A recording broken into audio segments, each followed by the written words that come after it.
শিরকটা কিন্তু প্রত্যেক যুগেই নবীদের সময় হয়েছে এবং আমাদের নবী মুহাম্মদ সাল্লাল্লাহু আলাইহি ওয়াসাল্লাম তার জামানাতেও কিন্তু আবু জেহেল, আবু লাহাব, উতবা, সায়বা এরা কিন্তু শিরক করেছে। এখন এই শিরকটাকে নবী সাল্লাল্লাহু আলাইহি ওয়াসাল্লাম খুব সহজ করে ভাগ করে দিয়ে গেছে। আমরা যদি কোরআন এবং হাদিসটা ঘাটাঘাটি করি আমরা দেখব যে শিরকটা আসলে তিন প্রকার হয়। এই তাওহীদ এবং শিরকটা তিন প্রকার হয়। একটা হলো একত্ববাদ, যেমন তিন প্রকার হয়, শিরকও তিন প্রকার হয়। আল্লাহ পাকের তাওহীদ একত্ববাদ যেমন তিন ভাগে ভাগ করা যায়, শিরকটাকেও তিন ভাগে ভাগ করা যায়। এবং তাওহীদকে আমরা ভাগ করি একভাবে, তাওহীদে রুবুবিয়্যাত, তাওহীদে উলুহিয়্যাত এবং তাওহীদে আসমা ওয়া সিফাত। এই তিন ভাগে আমরা ভাগ করি। ঠিক একইভাবে শিরকটাও তিন ভাগে হয়। একটা হচ্ছে আশিরকু ফিল আকীদা, বিশ্বাসের মধ্যে শিরক, আশিরকু ফিল আমাল, কাজের মধ্যে শিরক, আশিরকু ফিল লিসান আও আশিরকু বিল কওল। শিরক হচ্ছে আপনার কথার মধ্যে অথবা জবানের মধ্যে, মানে ভাষাগত শিরক, কর্মগত শিরক এবং আকীদাগত শিরক। আমি কি বুঝতে পারছি? এই তিনটা সহজ করে দিলাম। শিরক এরকম তিন ভাগে ভাগ করা যায়।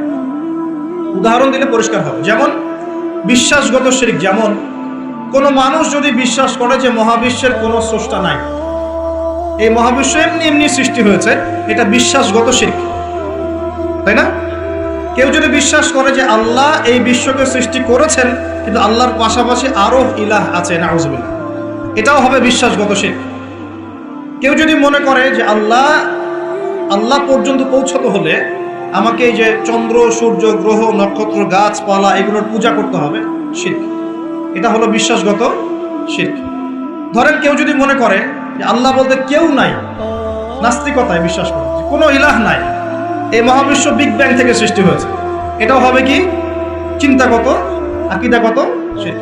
কেউ যদি মনে করে যে আমার ভালো মন্দের মালিক আল্লাহ নয়, ভালো মন্দের মালিক আমি নিজে, কেউ যদি মনে করে, শিরক হবে। কেউ যদি মনে করে তাকদীর বা ভাগ্য বলতে কিচ্ছু নাই, আমি যা করব তাই পাবো, এমন মানুষ নাই, এটাও হবে আকীদাগত শিরক, কারণ আল্লাহ পাক তাকদীর রচনা করেছেন। কেউ যদি মনে করে যে কবরে শায়িত মৃত মানুষ আমাকে পরকালে বাঁচিয়ে দিবে, আমাকে পরকালে পুলসিরাত পার করিয়ে দিবে, বিশ্বাসগত শিরক হয়ে যাবে।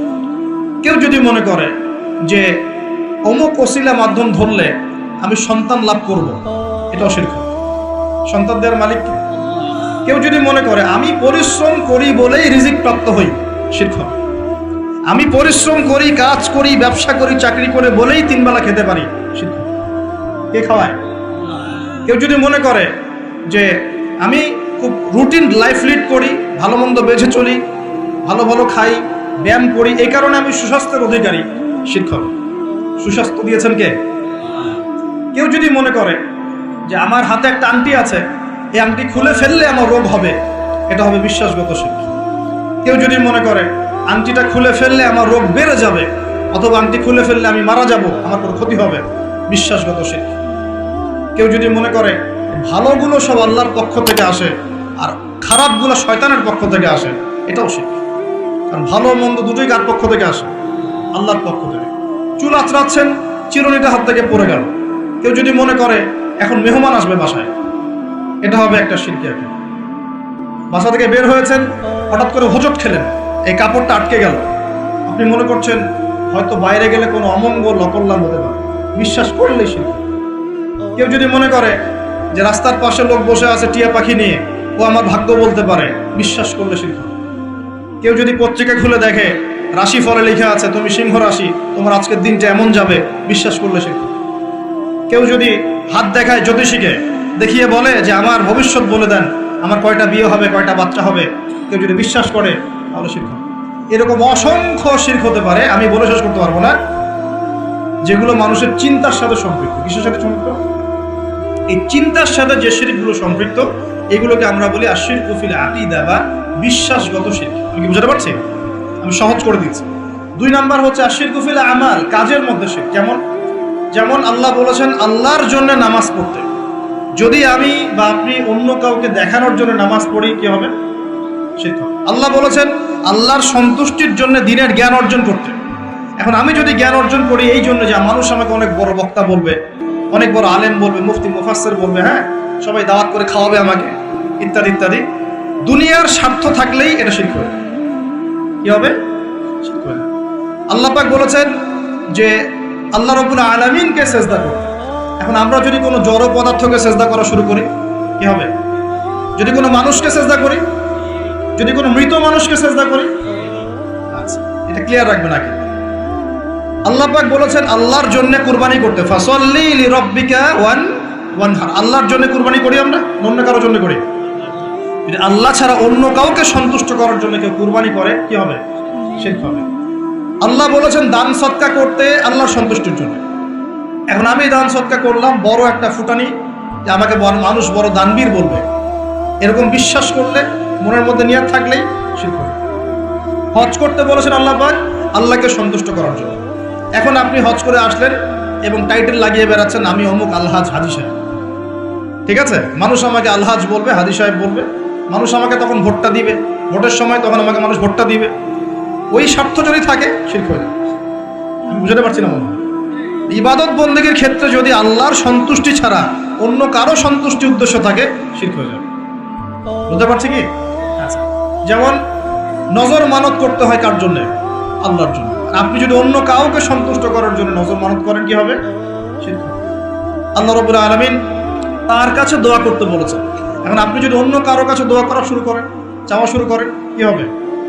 আল্লাহ পাক আল্লাহর জন্য কুরবানি করতে বলেছেন। কিছু মানুষ জিনদের জন্য কুরবানি করে এখনো সমাজের মধ্যে, জিনকে বশ করার জন্য, তাবে করার জন্য এবং জিন কেন্দ্রিক জাদুবিদ্যার চর্চা করার জন্য মানুষ জিনদের সামনে কুরবানি করে। এখন পার্বত্য অঞ্চলগুলো ঘুরলে আপনারা দেখতে পাবেন। এবং মানুষ জাদুবিদ্যার চর্চাও করে। কেউ যদি কুফরি, তন্ত্র মন্ত্র, এসব জাদুবিদ্যার চর্চা করে, শিরক হয়ে যায়। এরকম প্রচুর কাজ আছে যেগুলো আমলগত শিরক, কাজগত শিরক। একটা গেল চিন্তাগত শিরক, একটা গেল কি কাজগত, আমলগত শিরক। আরেকটা হতে পারে কথায়, লিসান বা জবানে, আল কাউল ফিল কাউল, কথা, জবান, এগুলোর মধ্যে শিরক হতে পারে। যেমন এই যে যদি আপনাকে জিজ্ঞাসা করি ভাই কেমন আছেন, তো বললো যে আপনার দোয়ায় ভালো আছে, আপনার দোয়ায় ভালো আছে। যদি বলতেই হয় বলতে হবে আলহামদুলিল্লাহ আপনার দোয়ায় ভালো আছে, আলহামদুলিল্লাহ আল্লাহর সন্তুষ্টি, আল্লাহর ইচ্ছা, অতঃপর আপনার দোয়ায় ভালো আছে। জিজ্ঞাসা করছি আপনার মা কেমন আছে, যদি কেউ বলে মা খুব অসুস্থ ছিল, ভাগ্যিস একজন ভালো ডাক্তার পেয়েছিলাম, না হলে মাকে বাঁচানো যেত না, কথা বলার সাথে সাথেই শিরক হয়ে গেছে। বুঝতে পারছেন না? কেউ যদি বলে যে আগামীকাল বৃষ্টি হবে, আগামীকাল বৃষ্টি হবে, এখনো কিন্তু বৃষ্টির কোনো আলামত দেখা যাচ্ছে না, এমনি বললো যে আগামীকাল বৃষ্টি হবেই, বলার সাথে সাথে কি হবে? যদি এভাবে বলে যে আকাশে মেঘ দেখা যাচ্ছে, ইনশাআল্লাহ আগামীকাল বৃষ্টি হতে পারে, তাহলে শিরক হবে না, তাহলে সে হবে। আপনি কি করবেন? ইনশাআল্লাহ আমি আগামীকাল এই কাজটা করব, আমি আগামীকাল এই অমুক কাজটা করব, এই কথাটা বললে শিরকের গন্ধ থাকবে। যদি বলেন ইনশাআল্লাহ আমি আগামীকাল এই কাজ করব, তাহলে ঠিক আছে। এরকম অনেক। নাম কি? বলছে আমার নাম শাহিন শাহ। নাম কি? শাহিন শাহ মানে রাজাদের রাজা, রাজাদের রাজা। কে রাজাদের রাজা? নামগত শিরক হয়ে গেছে। অনেক সময় আমরা নাম নিয়ে অনেক মস্করা করি না, বলি যে কি মফিজ, হ্যাঁ, তারপরে অনেক বিভিন্ন নাম বলি, খালেক, এই খালেক, এই মফিজ, এইভাবে নাম ধরে ডাকা যাবে। আপনি সম্মানের সাথে বলতে হবে আব্দুল খালেক। কি বলতে হবে? আব্দুল খালেক। খালেক ও কি সৃষ্টিকর্তা নাকি সৃষ্টিকর্তার বান্দা? কোনটা? এরকম কথায় আমরা প্রচুর শিরক করি। অনেকে তো পলিটিক্যালি বলেন জনগণই সমস্ত ক্ষমতার উৎস, তাই না? এই শব্দ শোনেন নাই মনে? জনগণ সমস্ত ক্ষমতার উৎস। আল্লাহ পাক সূরা মুলকে কি বলছেন? তাবারাকাল্লাযী বিয়াদিহিল মুলক, তাবারাকাল্লাযী, বরকতময় সেই সত্তা যার হাতে সমস্ত ক্ষমতা। কুলিল্লাহুম্মা মালিকাল মুলক, মুলকের মালিক কে? রাজত্বের মালিক কে? রাজত্বের মালিক জনগণ, আল্লাহ। যদি আল্লাহ রাব্বুল আলামিনের বিধিবিধানগুলোকে, আল্লাহ পাকের বিধিবিধানগুলোকে কেউ মনে করে যে না এই বিধিবিধানগুলো এখন চলে না, আগে চলতো, এটা বলার সাথে সাথে শিরক হয়ে গেছে। বুঝতে পারছেন না? আল্লাহ পাকের বিধিবিধানগুলো এখন চলে না, আগে চলতো, ওই যুগে চলতো, এই যুগে চলে না, বলার সাথে সাথে শিরক হয়ে গেছে। কেউ যদি এই যে ইসলাম নিয়ে ঠাট্টা মশকরা করে, এই এরা তো মৌলবাদী, এরা তো ধর্মান্ধ লোকজন, এই যে টিটকারি মশকারি, এই টিটকারি মশকরা করার সাথে সাথেই শিরক হয়ে গেছে। আল্লাহ পাক সূরা তওবায় বলেছেন এটা কুফরিও হয়েছে, শিরকের সাথে সাথে কুফরিও হয়েছে। এরকম অনেক ব্যাপার আছে যে আমরা যা বিধান দিচ্ছি এই বিধান আল্লাহর বিধানের চাইতে ভালো, এরকম কেউ মনে করলে বললেই শিরক হবে, শিরকের সাথে কুফরিও হয়ে যায়, দুটোই হয়ে যায়। যদি বলে না আল্লাহর বিধানের চেয়ে বেশি ভালো না, কিন্তু আল্লাহর বিধানের সমান সমান বললেও শিরক হয়ে যাবে, কুফরি হবে। আমি কি বুঝাতে পারছি ভাই? মানে কথার মধ্যে প্রচুর শিরক করি আমরা, এখন প্রচুর শিরক করি। সবচেয়ে মারাত্মক এই হচ্ছে শিরকের পাপ। কারো আমল নামায় যদি শিরকের পাপ না থেকে অন্য যে কোনো পাপ থাকে, আল্লাহ তার নবীকে ওয়াদা করেছেন সেই পাপ মাফ করে দিব ইনশাআল্লাহ।